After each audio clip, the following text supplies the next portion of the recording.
Well, greetings and salutations, everybody. Welcome to the best damn movie-related show on the internet, the John Campea Show, coming to you from right here on my YouTube channel. I'm, of course, your host, John Campea. It is an awesome honor and privilege, as it is every day, to have you guys joining me here today as we, a bunch of friends, standing around a virtual water cooler, talk about our favorite things in the world, movies and movie news and all that sorts of good stuff. We got a lot of good stuff to talk about here today on this Friday. I hope you guys have a wonderful Friday, heading into what I hope is a marvelous weekend. Gonna let you know, I've got a little bit of an announcement to make at the end of the day regarding the John Campea Show. I'm very excited about it, but we'll talk about that in just a little bit. For now, let's get things going right off the top with this. We've known for some time there has been a Elton John biopic, at least we thought it was a biopic, called Rocketman coming, and that Kingsman star and Robin Hood star Taron Egerton was going to be starring in it, and today we got our first look at Taron Egerton as Elton John. I gotta tell you what, guys, perfect. It's a perfect picture. Now, look, I'm not 100% sold on Taron Egerton playing Elton John. I'm not 100% sold on it. The only thing I've ever really seen Taron Egerton in that he really needed to stretch his acting chops a bit was in Eddie the Eagle, that he was in with Hugh Jackman. He was awesome in that. He was absolutely awesome in that movie, and I loved him. But it's the only thing, you know, Kingsman's great, but it's not really anything he needs to stretch or flex his creative muscles on very much. So I don't know what to think, but all I know is that the picture is like great. You want one picture that's going to kind of encapsulate and capture the idea of an Elton John based movie? That's the picture. I can't help it. I got to bring it up again. This is totally the picture that you want to put up to kind of encapsulate that sort of idea. And I absolutely loved it. I think it looks great. I'm really looking forward to it. Now, one of the things that I mentioned is that we've been looking forward to this Elton John biopic. But Taron Egerton is now actually saying, this isn't a biopic at all. Here's what the star of the film, Taron Egerton, had to say about it. He said, "We are making a movie called Rocketman about Elton John's formative years. Everyone thinks it's a biopic, but it isn't. It's a fantasy musical, so it's actually his songs used to express important beats in his life at emotional moments. He's not the only character that sings. It's going to be fun." I find that very interesting. So when I read that description, because like everybody else, I just kind of assumed that Rocketman was going to indeed be a biopic. I thought it was going to be a biopic. So I was on board with that too. But hearing this description, a fantasy musical just used to express important beats in Elton John's formative life, to me, I know it's not an exact match, but it feels a little bit like a Moulin Rouge. Because really, which is like in my top 20 all-time favorites. Not top 10, but top 20. I love Moulin Rouge. When you really think about Moulin Rouge, that's a good way to kind of explain and express what Moulin Rouge is. It's a fantasy musical.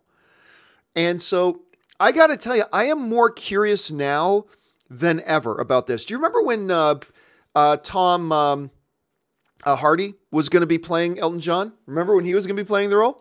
I still would have been really curious to see that. Anyway, apparently the first trailer for Rocketman drops on Monday. I am dying to see, especially after reading this description, I'm dying to see what they're going for with this and what this is going to look like. So mark me down as curious.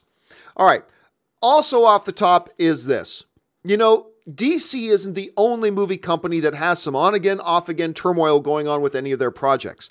Fox, which turns out a lot of good product, but they've been really struggling with their Gambit movie. Now, Gambit has had no fewer than 3 directors on board and 3 directors who have left. And we really haven't heard anything about it. There was a release date, then that release date got pulled, then there was another release date announced, then that got pulled, then it goes quiet for a while, all this kind of stuff. A lot of people, understandably, have been wondering if this movie just straight up has been canceled.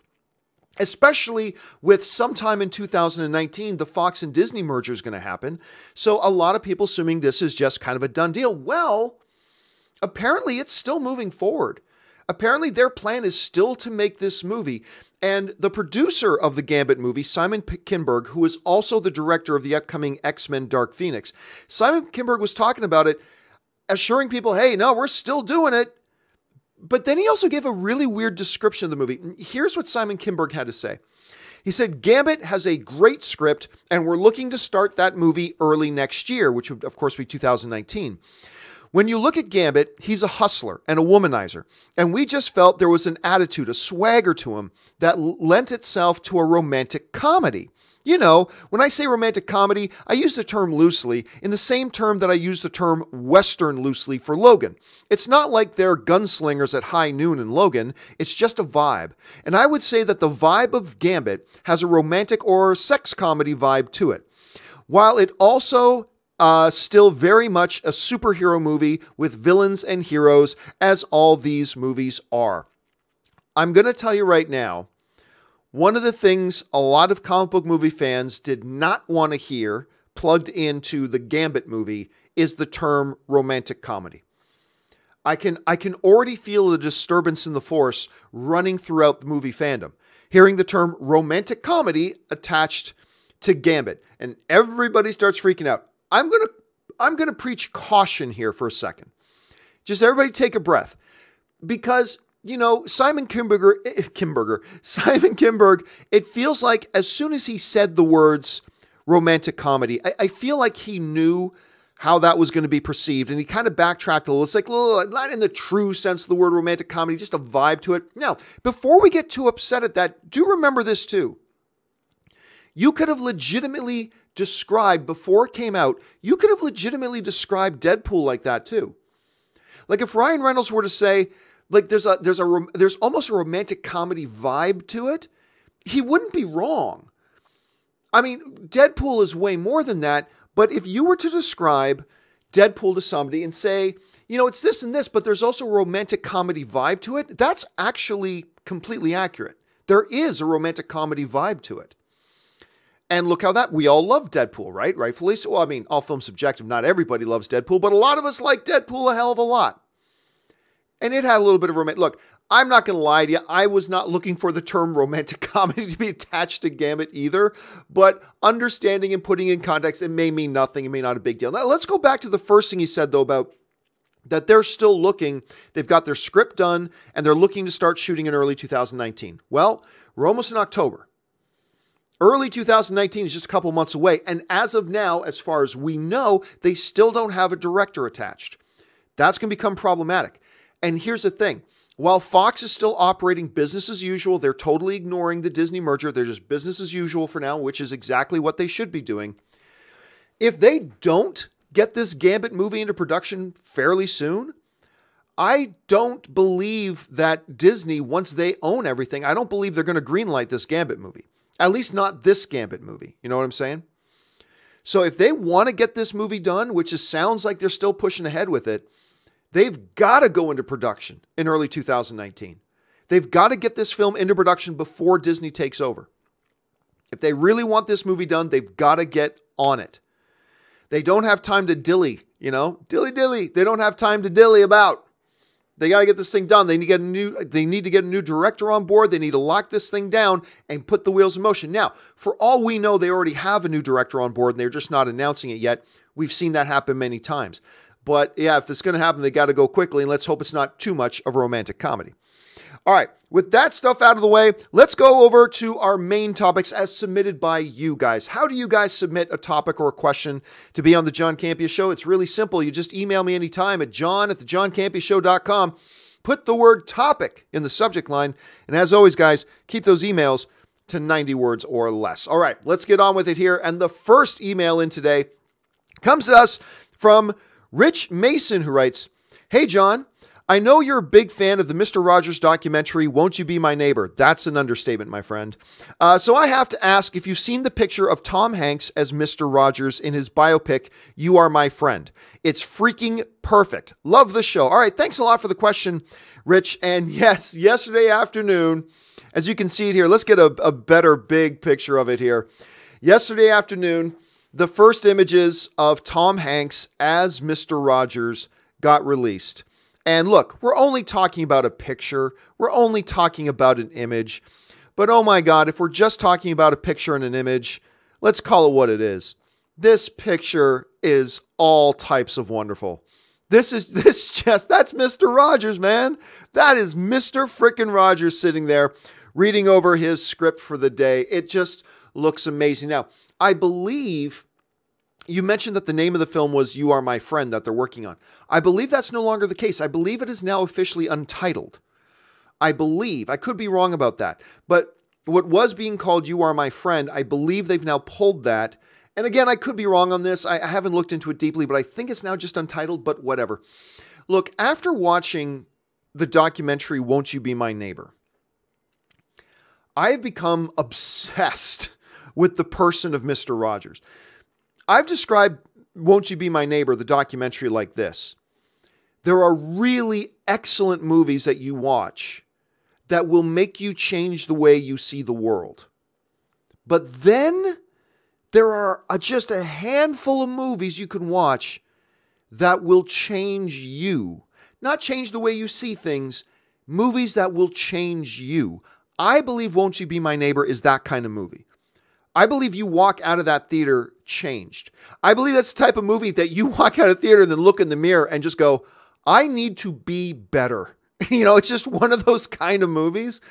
And I've been completely obsessed with the person of Mr. Rogers. Like Mr. Rogers, had he been in Infinity War, he would have dealt with Thanos like that. He would have had Thanos crying and taking the glove off and said, I just wanted to wipe out half the universe because I wasn't loved as a child or something. Mr. Rogers would have disarmed him in a minute, like easy. It would have been too short of a movie.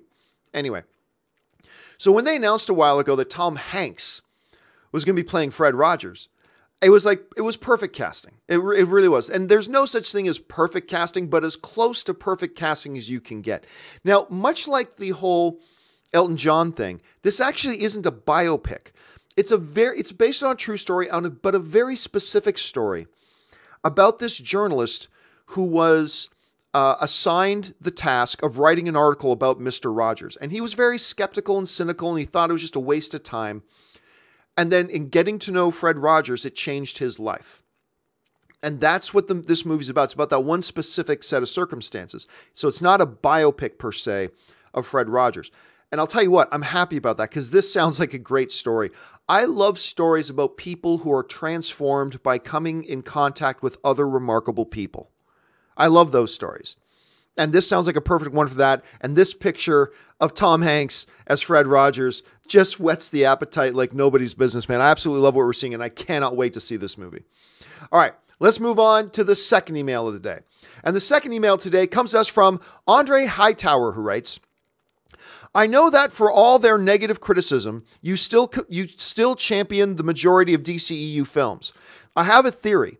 Do you think it's fair to say that the MCU benefits from the fact that the majority of their characters, aside from Spider-Man and the Hulk, are making their first appearances on the big screen with little to no audience scrutiny versus DC characters, Superman and Batman in particular, who have been around for 80 years and have had numerous portrayals that audiences are married to? All right, thanks a lot for the question, Andre. And yeah, I mean, every once in a while, the whole ugly head of DC versus Marvel pops up. I'm actually in the middle right now of listening to this book that one of you guys, one of the viewers, recommended to me. It's called Slugfest, the 50-year battle between Marvel and DC. Somebody recommended that book to me on the show about 2 weeks ago, and I'm about halfway through it now, and I am loving it. It's so good. Anyway, you can't talk about movies today without inevitably the conversation getting around to Marvel versus DC, right? It always comes up. And why does this get criticism and that doesn't? Why do people focus on this and not that? And all that kind of stuff. And all good, valid conversations to have. What Andre is kind of bringing up here, and I think he raises a very valid point, is could one of the reasons that we see, say, more scrutiny, more criticism, more complaints about Batman and Superman and things like that, as opposed to a Star-Lord, or as opposed to an Ant-Man, or as opposed to a Captain America, or as opposed to an Iron Man, is one of the reasons being that these guys here, the big two, the world's finest, could it be that a lot of it has to do with the fact that not only have these guys, these characters, been around for decades and decades and decades and decades and decades and decades and decades, but could it be that there have been dozens of various portrayals of these characters done in other mediums? You know, whether you're going back to the George Reeves Superman or Christopher Reeves Superman or whatever, whether you're going back to the Adam West Batman or the Michael Keaton Batman or the animated Batman, the Justice League animated stuff, whatever, hell, bring in the Wonder Twins. I don't know. But could it be that the fact that these guys have so much media history that it puts them in a disadvantaged position of being criticized because, unlike Star-Lord, who has never been portrayed in other media before, unlike Iron Man, who's never really in any significant way been portrayed in other media before, you know, that Thor, in no real way, other than that one Hulk TV movie they did, that Thor has never really been portrayed in a significant way in media before. Nobody's had other incarnations of these characters that they get their mind married to. And therefore, when a new Thor movie comes out, they're not comparing this Thor to the Thor they used to watch 18 years ago. You know what I mean? They're not comparing it to that. Therefore, there's not as much inherent criticism that comes. Unlike Superman, who not only do we have an age-old character who's been in the comics for all of our lives, for generations and generations and generations, but we've got a Superman who was portrayed by George Reeves, who was portrayed by Christopher Reeve, who was portrayed on and on and on by Dean Cain, by whoever you want to mention. There's a history of Superman that's given a lot of different people opportunities to claim as their favorite incarnation of Superman, and then they get married to that idea of Superman. So then when a Henry Cavill Superman comes around, and he's at all different from that person's favorite incarnation of Superman, criticism for that. You know, we've had multiple incarnations of Batman. We had the Batman, Adam West Batman, and we had the animated Batman, and we had the Michael Keaton Batman, and then we even had the damn Christian Bale Batman. We've had all these Batman incarnations that allows people to go, that's my favorite Batman.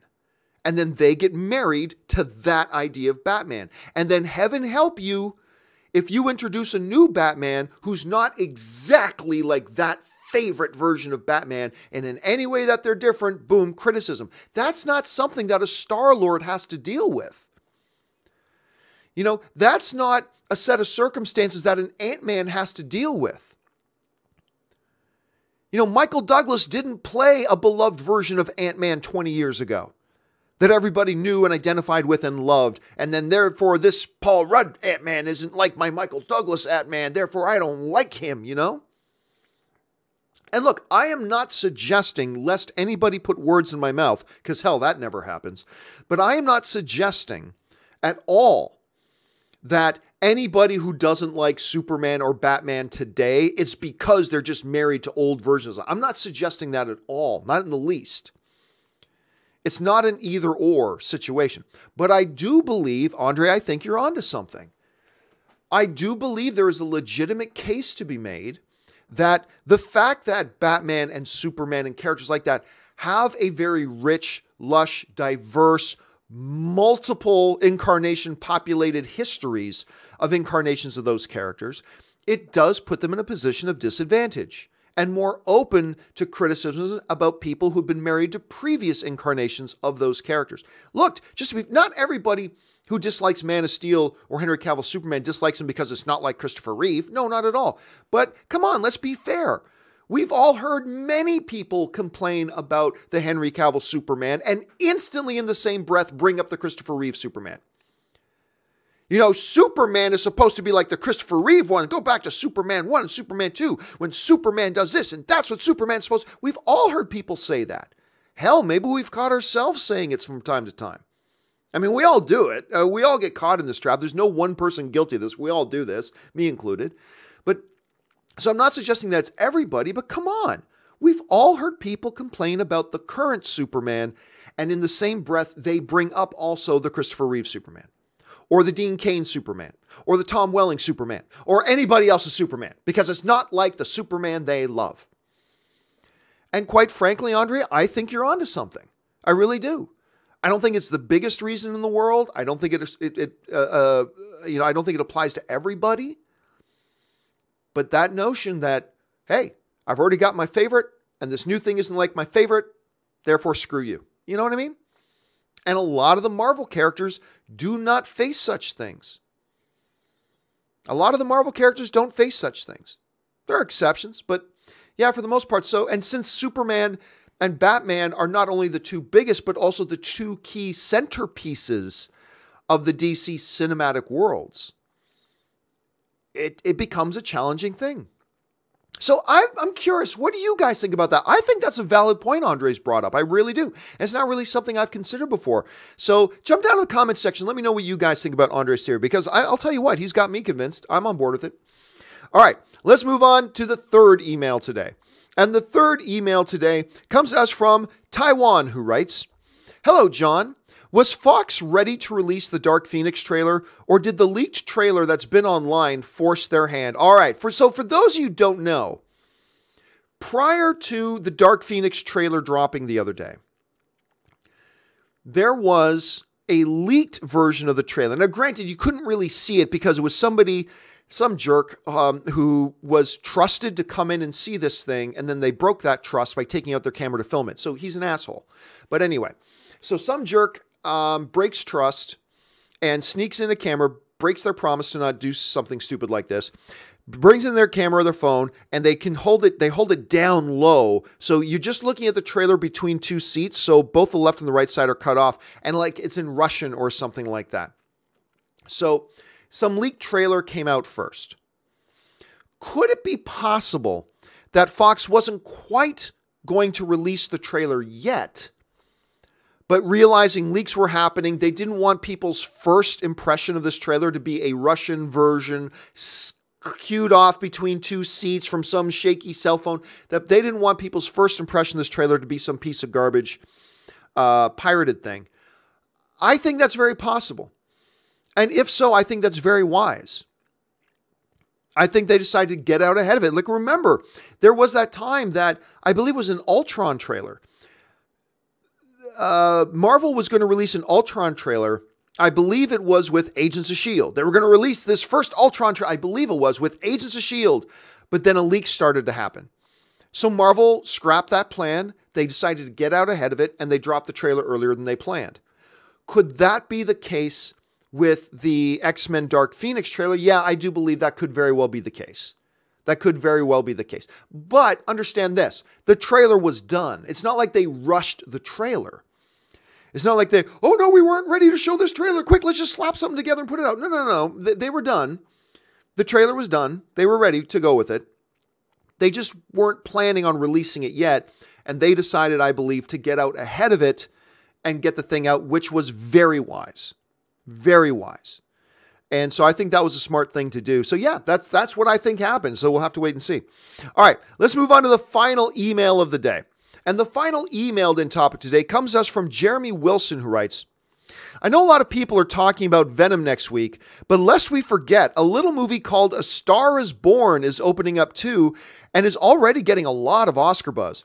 I'm curious how you think it will do at the box office opening weekend, considering it's going up against Venom." All right, thanks a lot for the question, man. And yeah, this is a really intriguing weekend coming up because you've got these two pretty high-profile films that are clearly going after very different movie-going demographics. There's obviously some crossover, as there is in any two movies, but these are two highly anticipated films with a little bit of crossover in demographic, two very different movies with different audiences opening on the same weekend, and they're both highly anticipated. Which one's going to come out on top? Well, look, there are two separate questions here. When asking Venom versus A Star is Born, which one's going to win, there's really two separate questions. There's which one will win box office-wise, like what's going to get more butts in the seats and make more money. And then there's the question about which one's going to be the better movie. I'm going to tell you right now, I have not seen either. I already strongly suspect, I'm not going to say no. Who are we kidding? We already know A Star is Born is going to be the better movie. We already know that. So Star is Born is going to be the better movie. I'll be shocked. I will be shocked if Venom is the better movie, especially since Sony's been hiding the film. So it's going to do well. But really, which one's going to do better? I actually had a viewer tweet me yesterday, and you know who you are. Said, "I'm telling you, John, I think Star is Born is going to make $100 to $125 million opening weekend." Well, look, A Star is Born is going to be amazing. We've already seen the feedback from the festivals, and people are already giving it a lot of Oscar buzz. We know it's going to be great, but it's not the type of movie that attracts out $100 million in audiences on opening weekend. That's the type of thing Venom does. At any rate, going off Variety, right now where the tracking is sitting, where they're kind of guessing right now that these movies will come in at the box office-wise, they're thinking that A Star is Born is going to make roughly around $30 million opening weekend. That's great. That's great for A Star is Born.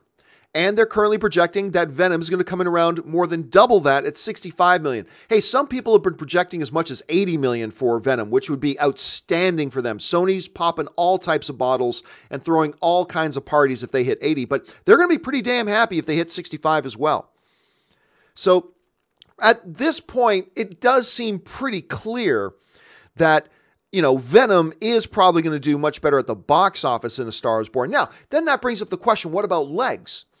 You know, if A Star is Born is as good as everybody says it is, and people start talking about it and bringing their friends to it and all that kind of stuff, you know what? At the end of the day, A Star is Born could end up making more money than Venom in the long run. But then again, if Venom turns out to be good, maybe, I mean, who knows? But at this point, it looks like it's a pretty safe bet. If you had to put $5 on a bet between which is going to win the opening weekend box office, A Star is Born and Venom, I think you'd be safe to put your $5 on Venom, probably by a pretty large margin. So that's the way that looks like it's going to be going. Now, whether the movie's any good or not, we only got about a week to go, guys. Less than a week to go. Thursday, the first public screenings happen. Let's cross our fingers and see what they come up with. All right, guys, with all that out of the way, let's take some time now and go over and take some live questions from you guys. You guys have already been sending in a bunch of live questions, so let's jump to those right now. And we're going to start off with Preston Walden, who writes, looks like another film joining the craziness of December 14th through 18th, Clint Eastwood's The Mule. Not only are they not moving films, but they are now adding films. Yeah, so first of all, I'm very excited about this movie, The Mule. Let me just pull something up here. So there's this Clint Eastwood, for those of you who don't know, there's this Clint Eastwood movie being talked about right now that it's based on a true story about the oldest man ever to be used as a drug mule. As the oldest man ever to be used as a drug mule by the drug cartels, right? And they're now saying it's going to come out in time for Christmas. Originally, this thing was given a 2019 release date. But now they're saying, this is from Variety, the Warner Brothers thriller will open on December 14th in wide release.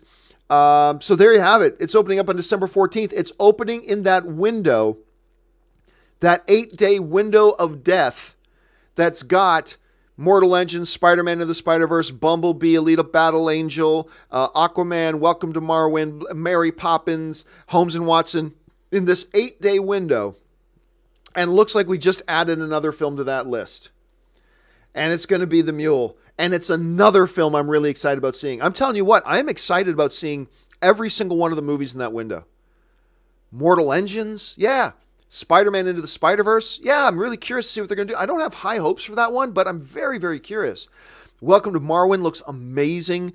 I'm always down for a John C. Reilly, Will Ferrell comedy. You know, the latest Alita Battle Angel trailer got me on board. I mean, Aquaman, obviously. Bumblebee, obviously. I mean, so, man, it is a glut of these movies coming out in that 8-day window, man. It's totally insane. Sebastian writes, Cinemia will fail. No ad revenue or concessions. Oh, no, they won't fail. They won't fail. They don't need ad revenue. That's the thing. The reason MoviePass went under was because they had a $10 price point and they were relying on getting ad revenue and concession cuts. Cinemia is not relying on those things. Their price point is triple what MoviePass's was. Cinemia is not going to fail. Cinemia is not going to fail. They've got a much more realistic business model. They're not relying on those external factors. They've planned this out based on that. And like I said, their base operating cost is for triple the price of what MoviePass was doing. That's a huge difference. So Cinemia is not going to fail. James Welsh, I mean, look, don't get me wrong. I'm not saying Cinemia is going to be around for 20 years, but I mean, it's not like it's going to be shuttering its doors within the next 12 months. It's just not. James Welsh writes, thoughts on Eastwood's The Mule releasing? Well, we just talked about that. On December 14th, another additional to an already stacked 2 weeks. Why release it then? I mean, I really don't know. I really don't know. Other than this philosophy that, hey, that's a window of time when a lot of people are going to the movies. Let's drop our fishing line in there. There's a lot of fish in that pond. So even though there's a lot of fishermen here already, we think there's enough fish to sustain it all. Let's go fishing there too. That's what it seems like. Whether it pans out, I don't know. But man, that is turning one of the most interesting windows of time for movie releases, I think, in the history of cinema. So let's keep our eyes on it. Murray Reich writes, is there any theaters in the U.S. that serve Pepsi? Excellent question. I have never seen it. I have honestly never seen a movie theater that serves Pepsi. I'm not saying they don't exist. Maybe your theater does. I'm just saying I have never been in a movie theater that serves Pepsi products. Which I hate because I like drinking Diet Pepsi. So, yeah, it sucks. So, honestly, it's a great question, Marie, but I'm not aware. What about you guys? Do any of you guys have movie theaters around you that actually serve Pepsi? Because I've never been to one, so I'd be curious to know what your experience has been. Preston Walden writes, what are the updates on New Mutants? Haven't heard any new updates. We're in that period of time right now where there shouldn't be any updates. They've got their release date. It should be all quiet right now. That's the way it should be. It should be all quiet. So no new updates that I'm aware of, which is good news. Sebastian writes, remind me again why Smallfoot is a bad investment. I never said it was a bad investment. I just said it doesn't look good to me. That's all. I never said it's a bad investment. I just said, look, the trailers to me have not looked very good. You've got a very shaky situation at director. You've got two directors involved. One who's never directed anything, and one who's only directed 2 films. One of them, the Eddie Murphy crap fest. Imagine that. So, for me, that means to me it doesn't look very good. But I'm not saying it's a bad investment. If it looks good to you and your kids want to see it, you go see it. Don't put words in my mouth. Adam Douglas writes, Frozen made $1.276 billion worldwide. Incredibles 2 is at $1.19 billion. Toy Story 3 made $1 billion. Toy Story 4 could set a new worldwide record. Can it hit $1.5 billion? Dare I say 2? It's not going to hit 2. I'm going to tell you that right now. It's not going to hit 2. And I don't think it's going to hit 1.5 either. I really don't. I think it will join the $1 billion club. It might even beat Frozen, maybe. I don't think it's going to hit 1.5 billion. See, the problem with movies like Infinity War coming out and breaking 2 billion and The Force Awakens breaking 2 billion is all of a sudden everybody thinks, oh yeah, the 1 billion thing is easy to hit. No, it's not. No, it's not.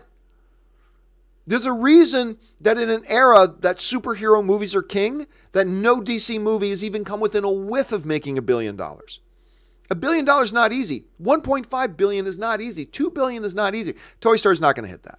Not going to hit that. There is an outside chance it could hit 1.5. Outside chance. But if I had to put $5 on, I'd say no. It'll make money. But the last one made 1 billion. Do we expect the next one to make a 50% jump? I don't think so. I don't think so. I think, and then it'll have a lot to do with how the movie is. So, look, big opening weekends and all that kind of stuff, but then it comes down to a variable that we have no idea of, such as, is the movie any good? And until we know that, I mean, then we really can't make any real guesses about the long-term projections. But I'm going to guess no. I'm going to guess it has a shot at making over 1.27 billion and an outside shot at 1.5, but honestly, I don't think it's going to hit 1.5. I just don't think it will. Toonie Tube writes, just saw Solo for the first time on Blu-ray. Love this movie. Thanks, Bob. Thanks, Kathleen. Thanks, Disney, for giving us these new Star Wars movies. Thank you. I'm telling you what, man, I really enjoyed Solo. I had a very good time with it. I thought it was, like I said, it was just a really good, fun space adventure film. Just a good space adventure film, you know? Something like Robert Meyer Burnett put it great on The Weekly Hero perfectly. He was like, nobody makes those anymore. We don't get those anymore. Just a good adventure film. And that's what Solo was. I had a great time with it. Not my top 3 favorite Star Wars. Certainly not my top 3. But a hell of a lot of fun. Had a really good time with it. Let's see. Soggy Mini Muffins writes, saw something last night. Wow, Gaga is a lock for an Oscar. A Star is Born. I don't know. I don't hear anybody saying she's a lock for an Oscar. I'm hearing a lot of Oscar buzz, but a lock for an Oscar, I don't know. I've seen some damn good performances this year, and some of the best performances this year are still yet to come out. So I wouldn't be throwing around any kind of a term of lock at this point when you probably haven't seen most of the real heavy hitters coming that are going to be in the same category. But I am hearing good Oscar buzz. For sure, I'm hearing Oscar buzz. John DeBenedict writes, considering Gambit is being described as a romantic comedy-esque and assuming it gets made, do you think a February release around Valentine's Day would ensure more box office gross like Deadpool? No. Would it ensure more box office gross? No, nothing ensures it. But clearly Fox likes these Valentine's Day releases, right? They like these Valentine's Day releases. They've done it with Deadpool. They've done it with others. We've got others upcoming too. So a Valentine's Day 2020, possible. I can't remember off the top of my head.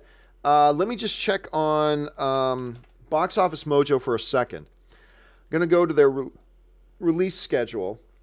I'm going to go to 2020. Let's see. In February right now. Woo! Yeah, that's why I was getting a little itch in my head thinking of that. Okay, so on Valentine's Day 2020, which would probably, if they wanted to do Valentine's Day for a Gambit release, it's probably 2020 that they'd be doing it. You've already got an untitled Blumhouse Productions project, an untitled Disney live action film, something called Bloodshot, and this little movie called James Bond 25, which is not the official title. But we also got James Bond 25 opening on Valentine's Day. Doesn't feel to me like a great idea to drop a Gambit right there. Doesn't feel like a great idea to drop a Gambit right there. But hey, it's an interesting thought. Let's see. Toonie2 writes, just rewatched Ready Player One. Good movie, but so disappointed with Olivia Cook's part. Oh, I loved Olivia Cook in it. I love her in The Quiet Ones and Limehouse Gollum. So boring in Ready Player. Oh, I disagree. I thought her character was quite good. I thought it was really a good character. I mean, hey, all due respect to your opinion, you thought differently. Totally cool. Your opinion's no less or no more valid than mine. All I'm saying is that for me, I thought her character worked quite well. So I'm sorry it didn't work out quite as well for you, but I did, and I love the movie. I thought Ready Player One was great. You know, the one thing was that I didn't think they used Ben Mendelsohn right in it. I thought Ben Mendelsohn could have been handled a little bit different. But other than that, I never read the book. I never read Ready Player One. And I was just whisked away. I thought it was so imaginative and creative and a great adventure. You know, something Spielberg does so well. So yeah, I got a big kick out of that movie, man. Soggy Mini Muffins writes, must see in Dolby. Felt like a real concert. Oh, you're talking about A Star Was Born. Yeah, I mean, I just like seeing everything in Dolby Cinemas, man. So I'm totally there. And you know what? I already have my tickets for A Star Is Born on Dolby. So I've already got that all set. Chris Warden writes, I really don't get why so many Star Trek fans crap all over the new J.J. Abrams films. Do these fans forget just how dead this franchise was after Nemesis bombed and Enterprise was canceled? Oh, I think they do. Or at least they should. They should remember how dead that franchise was. I remember one of the reasons why I was crapping on the idea of the 2009, I believe it was 2009, the first J.J. Abrams Star Trek film. I was like, dudes, this is a dead franchise. It is literally a franchise that you could see dying and dying and dying over the course of 10 years. There was no new fans coming on board. They were not onboarding new fans. And literally, Star Trek fans were literally dying off. It was an absolute dead franchise. And yeah, people forget that. And sometimes I want to grab Robert Meyer Burnett by the scruff and say, you do realize nobody would even know the name Star Trek right now if it wasn't for the new films, because that was a dying, dead franchise. It was. I'm not knocking on the quality of the old stuff. The quality of the old stuff was great, but it was dead. They were not getting new audience members. The existing audience base was dying off and weaning off. You look at the box office returns on all the movies, we're going down and down and down and down and down and down and down and down. And then along came the J.J. Abrams, what do they call it? The Kelvin timeline, whatever they call it. Then along came the J.J. Abrams films, breathed new life into the franchise, whether you liked it or not. It breathed new life in the franchise. You had more people going out to Star Trek movies than had been going in 20 years to going to see Star Trek movies. And you got new fans for the first time in ages on board. And what do some, only some, what do some of the old hardcore Star Trek fans do? We don't like this. We don't like this. Come on. I mean, if you don't like the individual movies, at least celebrate that more people are getting into Star Trek. Even if you don't like the new movies, at least celebrate that you've been your fandom has been given a shot of life. At least celebrate that. Because I know a lot of people who love the old Star Trek and love the new Star Trek. I know a lot of people that love the old Star Trek, don't like the new Star Trek. But I know a lot of people who like the new Star Trek and don't like the old Star Trek too. But like, the bottom line is they should at least celebrate that new life has been injected into this dying corpse of a fandom. At least celebrate that. And go, well, hey, man, if you like these J.J. Abrams fans, you really got to check out Wrath of Khan. You really got to check out the original series. You really, like, just celebrate that you got new fans coming in, something that hadn't happened in Star Trek in decades. Decades. People forget that. And I feel like they need to be reminded. Hey, you know what? Okay, oh yeah, everything that's Star Trek now is crap and everything should just go back to the good old days. Shall I point out 7 films in a row that all dip until like the last couple of them didn't even make like $50 million? And no new fans and nobody cared about Star Trek anymore? And now people care about Star Trek. Not nearly as much as comic book movies or Star Wars or whatever. No. But there's new fans now. Something they never had before. And I think people need to remember that. Tacky75 writes, not in the Captain Marvel trailer. Annette Bening. Yeah, that's true. But then again, remember, it was just a first trailer. Let's see what comes out a little bit later. But that's a good point. There is no Annette Bening yet.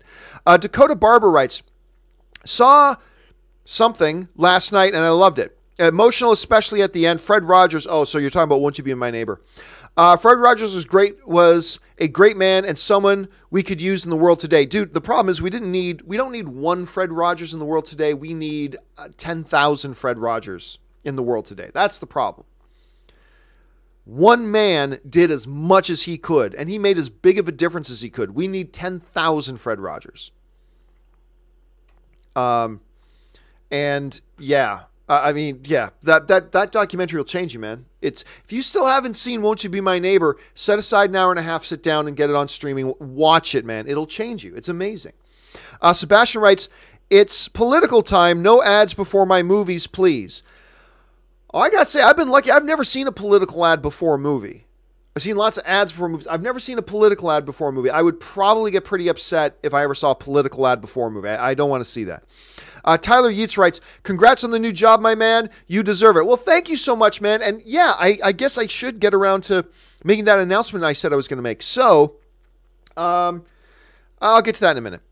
Let's see. Rami J. Royster writes, after Thanos, who do you think will be the next major villain for the Avengers to face in Phase 4? No idea. Don't care. No idea. Don't care. Look, we're a year away. Well, not quite a year away, but we're still pretty far away from Avengers 4 to come out.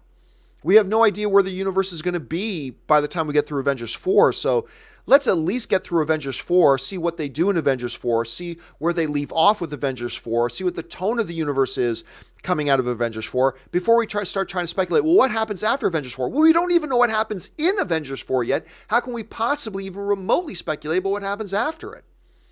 Right?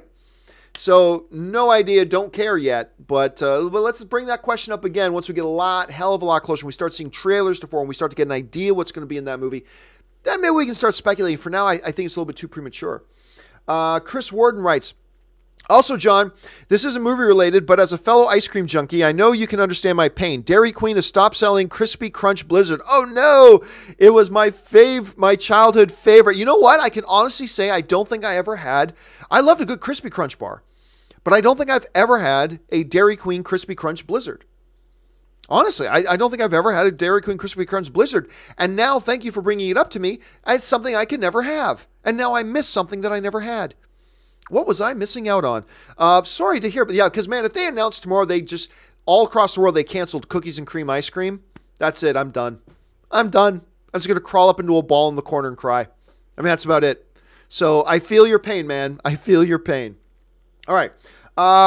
Raphael's creative style writes, saw A Simple Favor last night. Oh, I really liked that movie, man.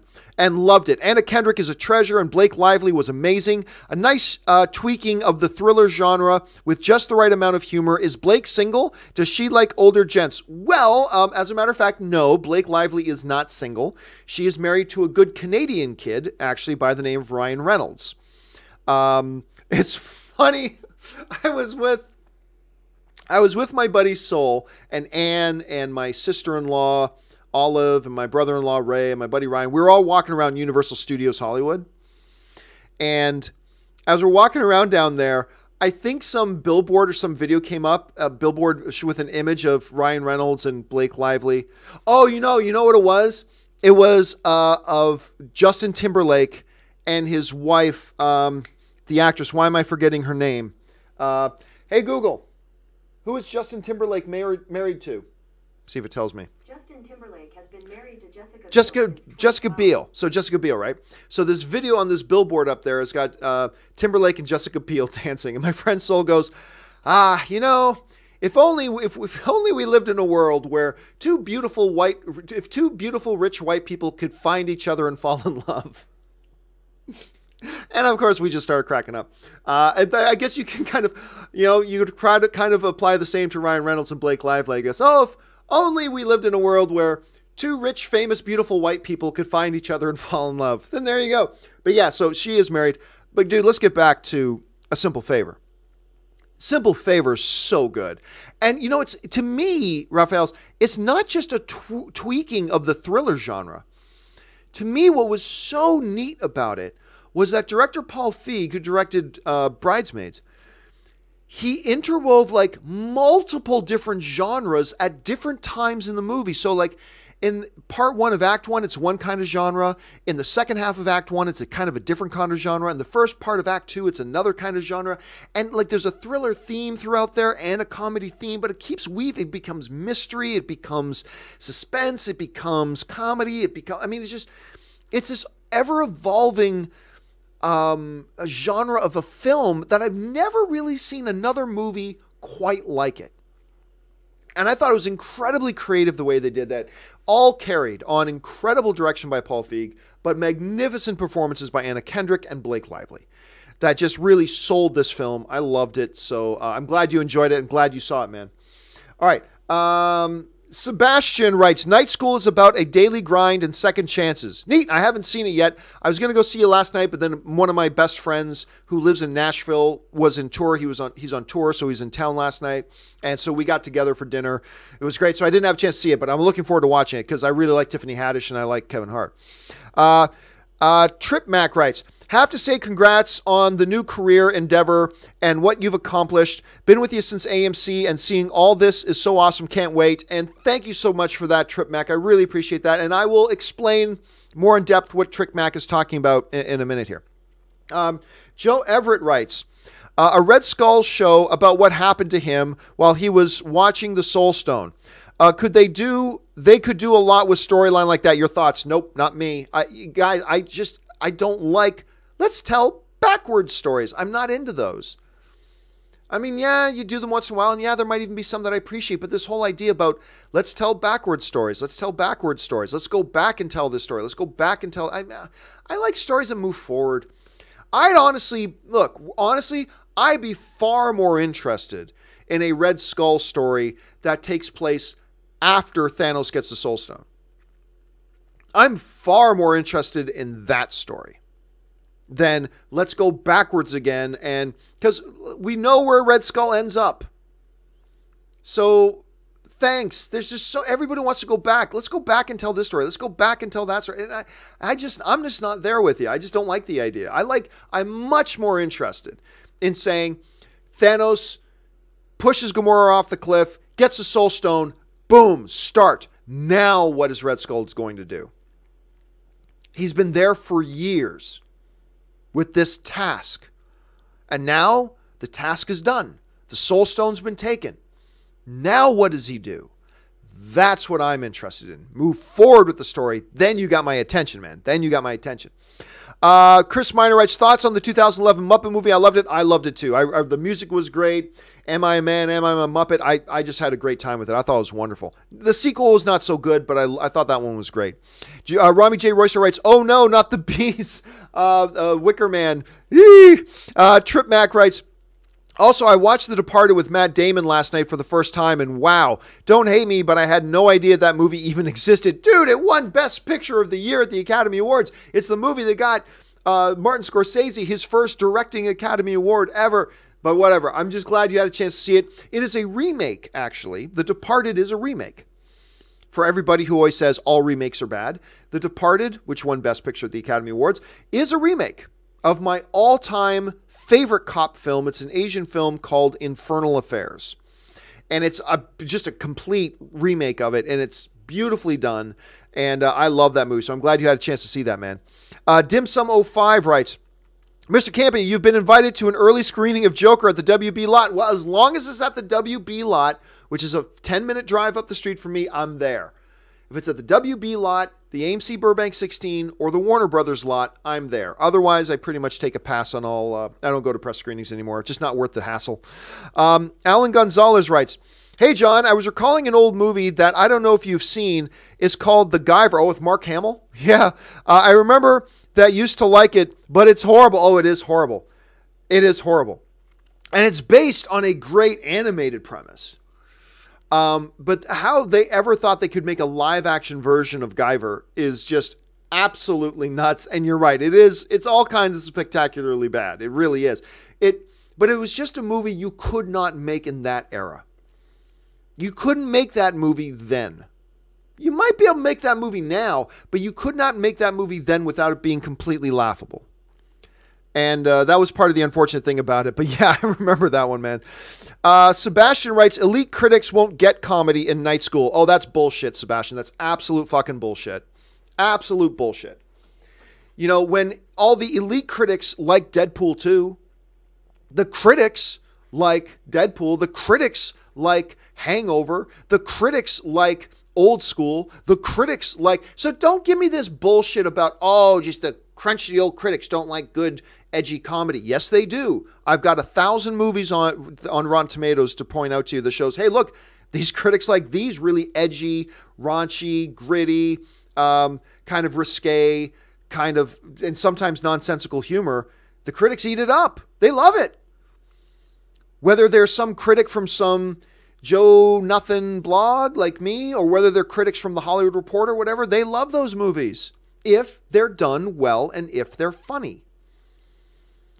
So don't make excuses. Like, look, I haven't seen the movie. I don't know yet, so I have no opinion. But if you like it, don't make excuses about other people not liking it. So, oh, they're just some elite critic. No, elite critics like Deadpool. They like The Hangover. They like raunchy, good, funny comedy if it's funny. And if it's not funny, it's because they didn't find it funny. So don't make excuses for why other people don't like something you like. That's something film fans must stop doing. Dim Sum writes, I can't see Spidey and Venom. The tones based on the trailer just doesn't seem to mesh at all. But it doesn't really matter, though, does it? It doesn't really matter. Look, we already know that one of the main reasons that Sony kept it in the neighborhood of PG-13 was specifically so they could cross Spider-Man over with Venom. Now, look, I don't believe Spider-Man is popping up in this movie either, but it has nothing to do with tone. Has absolutely nothing to do with tone. Sebastian writes, by elite, I mean middle-aged people. Well, look, dude, all the critics love those other edgy, dirty, shocky, whatever kind of comedy. If they don't like this movie, it's not because they're middle-aged, not because they're elites, it's because it's not funny. They like, here's the thing. If you could point to all these other great classic comedies that are edgy and, younger skewing and all that kind of stuff, and no critics like those, then I would see where you're coming from. But the fact is, it's been proven. No, they like that stuff if it's funny. They like if it's funny. You just can't make excuses for why other people may not like what you like. You just say, hey, film is subjective, and they didn't like it. I did, and that's okay. Don't start making excuses. Oh, it's because they're elite critics. Oh, it's because they live in that part of the country. Oh, it's because of... No, stop. Whenever you start saying somebody didn't like a movie because you're making an excuse for why other people don't have the same opinion as you. And we cannot do that. You should not do that as a film fan. Let's see. Damn. A lot of questions today. Okay, here we go. John DeBenedict writes, we're all hoping Venom turns out well, but I think it would slightly be hilarious if it turned out worse than Spider-Man 3, but that's my sense of humor. Oh, God, it would be hilarious. And I'm very nervous about it now. Ever since, so you guys know, I've been so excited about this Venom movie, but then I saw that they're hiding they're hiding the reviews. They're hiding the reviews. I now am very pessimistic. I've gone from being super excited about Venom and very enthusiastic and very optimistic to being very pessimistic about it. I'm now expecting to go in and probably seeing a junk movie because Sony doesn't have any faith in it, so why should I, you know? So it would be pretty funny. Sad funny, but funny nonetheless. Let's see. Ali Hussein writes, have you seen Gifted Season 2 premiere? If so, thoughts? Not yet. Again, I was going to do it part of yesterday, but yesterday got carried away and my friend from Nashville came into town, so I still have not seen Gifted Season 2 premiere yet. Probably going to do that after I get back from my weekend away. Ann and I are going away for the weekend. Let's see. Dim705 writes, Phoenix trailer reminded me that I love X-Men films. I forgot about that after Apocalypse. Thanks, Fox. Yeah, I thought it was a solid little trailer. Look, I'm not jumping up and down about the Dark Phoenix trailer. I'm not super excited about the Dark Phoenix trailer. I don't think the Dark Phoenix trailer is, the greatest thing since sliced bread, but I thought it was pretty solid with a couple of really great moments. And we'll see how we feel about the second one, but I'm a big fan of the X-Men films. Not all of them, but overall I'm a big fan of the X-Men films, and here's hoping this one turns out well. Because I agree, I was disappointed with Apocalypse. Patrick Conway writes, did you see the Gifted premiere? It was awesome. Nope, still haven't seen the Gifted premiere. Ali Hussein writes, if Venom becomes successful, people are going to call it the Venomverse instead of Spider-Verse. Yeah, probably. I really hope with all my heart that Venom becomes successful. P.S. Kiss, kiss, gang, bang. I'm never going to get away from that now. But, I think you're right. I think if Venom's good, it doesn't even have to be great. If Venom's good and does hit $65 to $80 million opening weekend, I think you're right. I think a lot of people are going to start calling it the Venomverse, and I'll probably be one of them. So I think you're right, Ali Hussein. I think that's exactly right. Marky Pop writes, Breaking Bad is one of the greatest of all time. Agree? Nope. I like Breaking Bad very much. I think Breaking Bad is great. It's not in my top 5 favorite films, or not in my top 5 favorite shows. But it's great. No doubt it's great. You're not going to hear me talk crap about Breaking Bad. It's awesome. But I don't have it in my top 5. I never have, probably never will.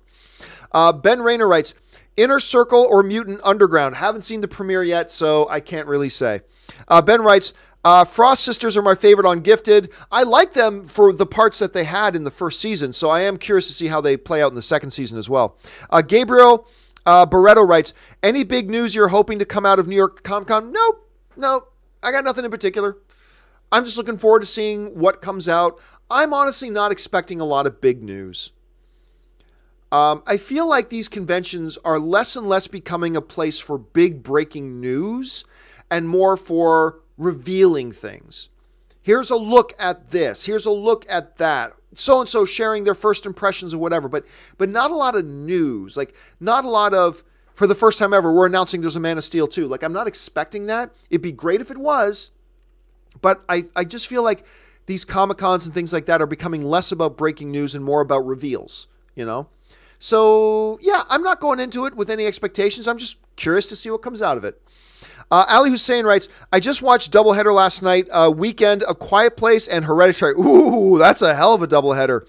They're both amazing movies. Yeah, that's a dark night in, man. That's a dark night in, but absolutely, Hereditary is wonderful. Quiet Place is still my number 1 best movie of the year. I think Hereditary is still my number 1 favorite movie of the year. Black Klansman might be number 2.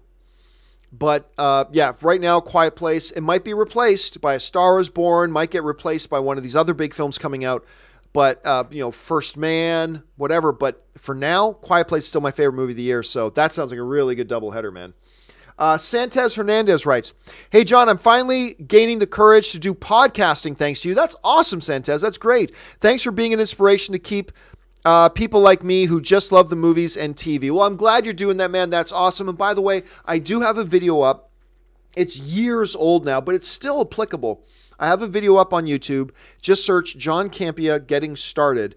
And it's like a 2-hour video where I talk about getting started in blogging, YouTubing, podcasting, things like that. And hopefully you'll find some tips in there that will be helpful as you start your podcast. So that's great. More people need to get involved in this stuff, Santez. So I'm glad you are. Abraham Novello writes, "Just bought my first hot toy. Pray for me, John." Dude, you are. It is a slippery slope. Now, the good thing about the pops, I bought a couple pops and then I was hooked, and all of a sudden I've got 100 of them, right? Is that they're only like, you can get them for $10 sometimes, $15, whatever. You can get them for pretty cheap. But the hot toys, you can't see them in the shop, but the hot toys are dangerous. Dangerous. Because they're not $10. They're like $200 to $300, sometimes more. So just be very, very careful, man. It could be a very addictive thing. Gabriel Barreto writes, "I read that New York City Comic Con are doing screenings of footage for the new X-Men film, and also with Bad Times at the El Royale with cast for questions and answers." Well, I expect a lot of movies will have panels. I'm expecting that a lot of movies will have panels there to show a little clip and to have a Q&A. That they do, lots of films do that at these Comic Cons, so I would fully expect that too. As far as footage goes of the new X-Men film, yeah, if it's just a scene or something, I would fully expect that. I would be surprised if they didn't, sort of thing. So yeah, but that's your typical Comic-Con kind of fare. Movie studios coming, showing a clip, having the cast on stage, talk about the movie. That's kind of your standard thing. It's great, but it's your kind of standard thing, so we should be expecting that stuff like that. Jake C. writes, "This might be the only case where an actor playing a celebrity in a biopic previously shared screen time with them, Kingsman 2. I don't think that's the case, but yes. So Taron Egerton, of course, played alongside of Elton John when Elton John played himself in Kingsman 2. I hated Elton John in that. I loved it with the first cameo, and then they dragged it out into something stupid. Not Elton John's fault. But I didn't like what they did with that. But yeah, it's pretty funny now that you fast forward a couple years and you got Taron Egerton playing Elton John in this movie, which is pretty funny. Ali Hussein writes, "Holy shit, the scene with the car was crazy on Hereditary." Oh, dude, that's like seriously. That's when people ask me, I just go, the car scene. That's all I'm saying. The car scene. It never leaves you, man. It never leaves you. Let's see. Shirley Burton writes, "Dark Phoenix comes out on Valentine's Day. Is Fox trying to pull off the Deadpool trick, but will end up failing in the end?" It's not really a trick. Look, they had success with it. It seemed like a good date for that. It worked with Deadpool. Why not? Hey, if something works, why not try it again? I don't know that it's a trick, and I don't think it's going to fail. I think people are going to go see that. I think this is a movie that's going to make money. Is this movie going to make $600 million? No, I don't think so. But it's going to make money. I believe just the strength of the title alone, I believe it will make money. How much money? Let's wait and see when the second and third trailers come out and as we get closer to dates. But I think it'll do fine. I don't think this movie's going to fail. Whether it's good or not, I don't know. But I don't think it's going to fail. Oscar Armendaris writes, "Why X-Men Dark Phoenix was pushed to February?" They just felt it was a better time for it. They did a bunch more reshoots. And they just felt it was a better time for it. So they went ahead and pushed that off. Let's see.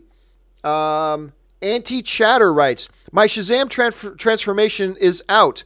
Thanks, John." Oh, that's on. I remember you talking about that, man. Make sure you share that in the chat board. Put in a link, stuff like that. That would be great to see. That was a great idea, by the way. I loved that idea. Santez Hernandez writes, "Gambit as a Casino Royale heist movie sounds better." Well, yeah, but again, let's not get too worked up. Because like I said, you could legitimately describe Deadpool in the vein or the vibe of a romantic comedy. Because it does. There's a lot about Deadpool that does have that vibe, right? And it works great. So let's see what they've got in mind. Let's not get too worked up over that one little phrase. Not yet. Let's see. Oscar follows up. He says, I have hot toy of Daredevil and Punisher from Marvel Netflix shows. Oh my God. I didn't even know they did hot toys for those. I'm going to have to look those up because maybe I shouldn't, because then I might be tempted to buy the damn things, but those sound really cool. Catherine Russo writes, any word on when Bad Times at the El Royale review embargo lifts? What little I've seen on Twitter is highly laudable. Nope, no idea. Because I didn't go to it or anything like that, I didn't ask when the review embargo was. But I'm sure we'll find out pretty soon. Actually, you know what? Let me just do a quick search here, Catherine. Let's see. Bad Times... times at the El Royale embargo. Let's see what there's anything out here says. So Forbes is writing, well, Forbes has their review up. Forbes has their review up right now. So the review embargo may have lifted. Forbes has a review up called a review. Bad Times at the El Royale is a good time at the movies. And yeah, so they've already got their review up. So it looks like maybe the review embargo's already been lifted, Catherine. Take a look around, see what you can find. But it looks like it may already be up. Ali Hussein writes, last two questions of the day, guys. Ali Hussein writes, about A Quiet Place. I watched twice. The reason the first time I watched A Quiet Place, my soundbar was on mute.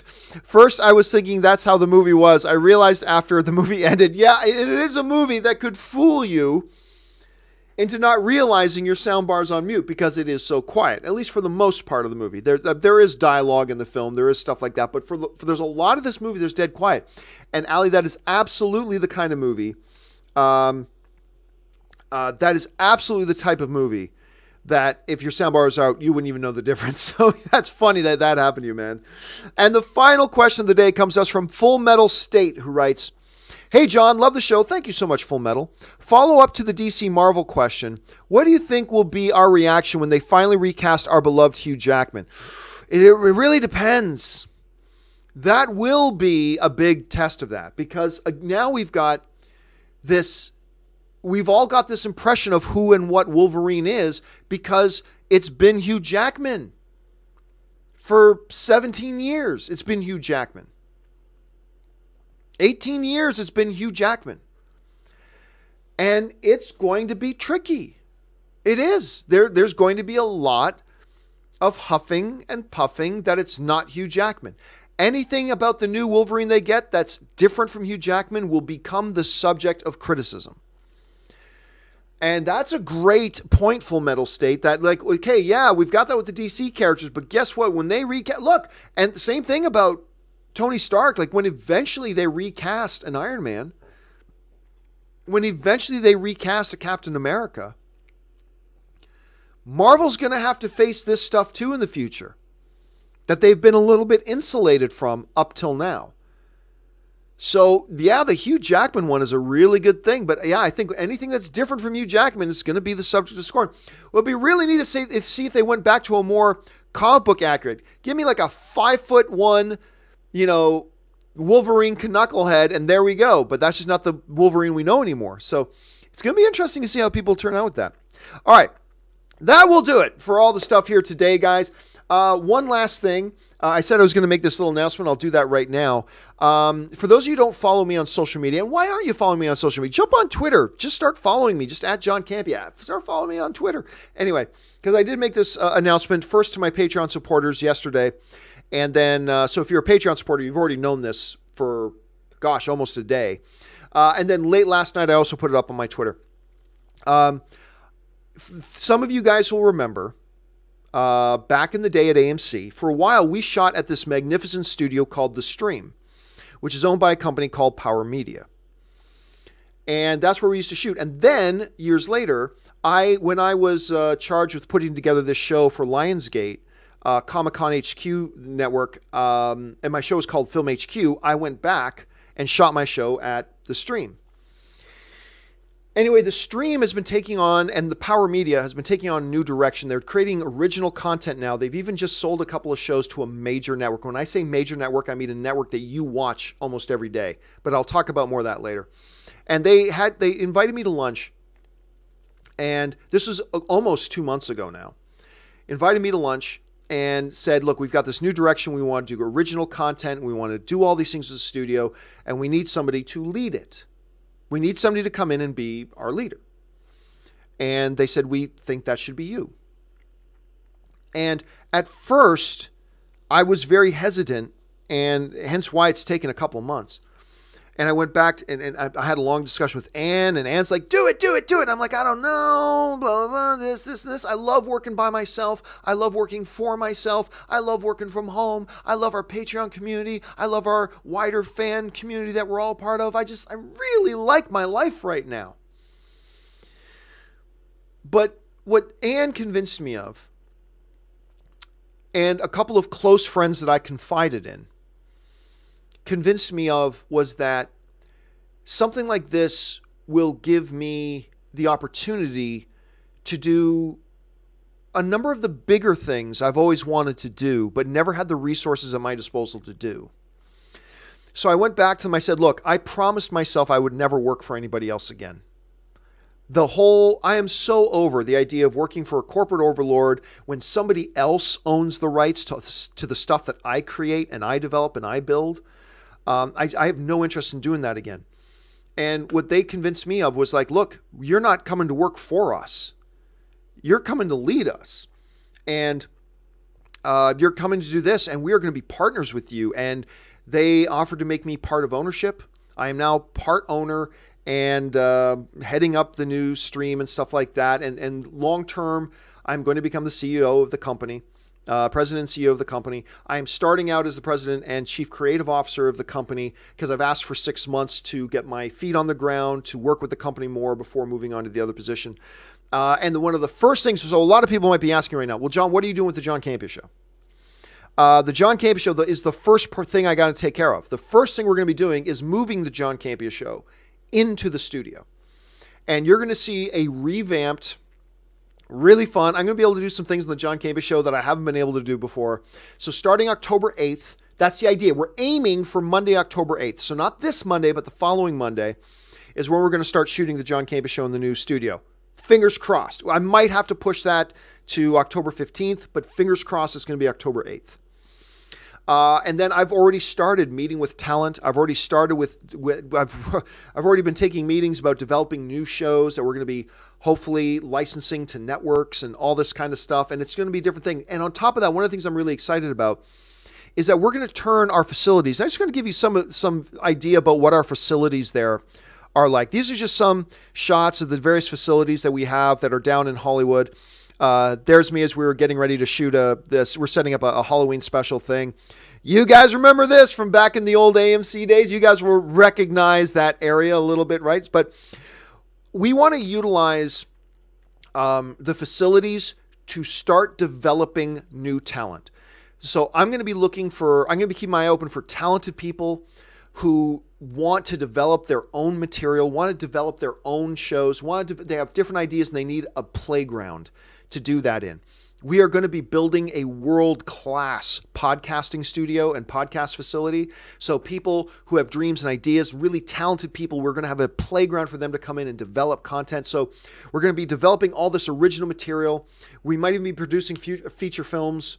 We're going to be doing all this kind of stuff and creating a digital playground for people to come in and express themselves and develop their creativity and all that kind of stuff. And I am just so excited to be a part of it. And there's one person in particular I'm very grateful to, but she doesn't like her name being mentioned, so I'm not going to say her name. But there's a person who's really key at the center of this, and I've already been meeting with some people talking about various things, but whatever. That's all for another time. So you're going to see some changes to the John Campea Show. Hopefully all changes we're all going to love. I'm going to be able to do some things I've always wanted to do. Next week, the John Campea Show, I'm still going to shoot from right here at my place. So because we don't have the new set ready. So I'm going to shoot the John Campea here in the morning and then shoot out to Hollywood. One big difference you're going to see around here on the John Campea YouTube channel, and the show is still going to be on the John Campea YouTube channel, is that open mic is no longer going to be a regular thing. I am still going to do open mic from time to time, and I'm going to squeeze it in on weekends when I can. But the fact of the matter is, my new responsibilities, I'm just not going to have time to do open mic a lot. So the regular show of open mic every day, Monday through Friday in the afternoons, is no longer a thing. It's no longer a thing. But that doesn't mean there's never going to be open mics. You know, when I'm home at 7 o'clock one night, it's like, hey, I got some time. I'm home at 7 p.m. I've had dinner and ran out with some friends. Hey, I'm going to do an open mic. So you're still going to see this studio in here. You're still going to see my spare bedroom stuff. And I'm still going to do some video game streaming on my channel. I'm just looking for a new game. I'm kind of moving past Warcraft now, and I'm looking for the next game I'm going to start playing and do for Play and Chat. You're going to see the odd, maybe once or twice a week, you'll see an open mic video pop up because I love having the interaction. But that is going to be one of the big changes because a lot of my time is going to be taken up. So anyway, and Jonathan is now, fact checker Jonathan, he now gets to work full time with me. Thanks to all you guys and your support, he's been able to work part-time for me and Ray's been able to work part-time for me. But now, the stream is also augmenting that, and now Jonathan and Ray have full-time gigs thanks to your support and thanks to the new agreement I have with Power Media and the stream. So that's a great advantage. Yeah, so look, guys, that's just kind of a quick highlight of the thing. Look, when I told some people a little over a year ago that I was leaving a paycheck paying gig to stay home and just create my own YouTube videos from home, there were a number of people who were like, go get him, John, but they really thought I was crazy. And they really thought I was nuts. Maybe I am. But because of you guys and your support, both your support of being here, participating in the shows, watching the videos, sharing the videos around, but also support because of you guys who are Patreon supporters of mine, you guys who use the super chats, who give us great content to talk about, and also financially support the channel. And we still need your support, believe me, moving forward. But it's because of you that I was able to still do what I love to do and have a lot of fun doing it, and has brought me to this point. There are some of you guys who've been following me ever since the movie blog days, all the way back to the movie blog days. There are some of you who've been following me since the AMC days, and some of you who have come along since times after that. But a very deep, heartfelt thank you to all of you guys who have given me a platform to just talk about my favorite things in the world, movies and movie news, and do it with the best people in the world, movie fans. So thank you for that. So the John Campea Show will look just as regular as it always does next week, but the following week you're going to start seeing it in the new studio.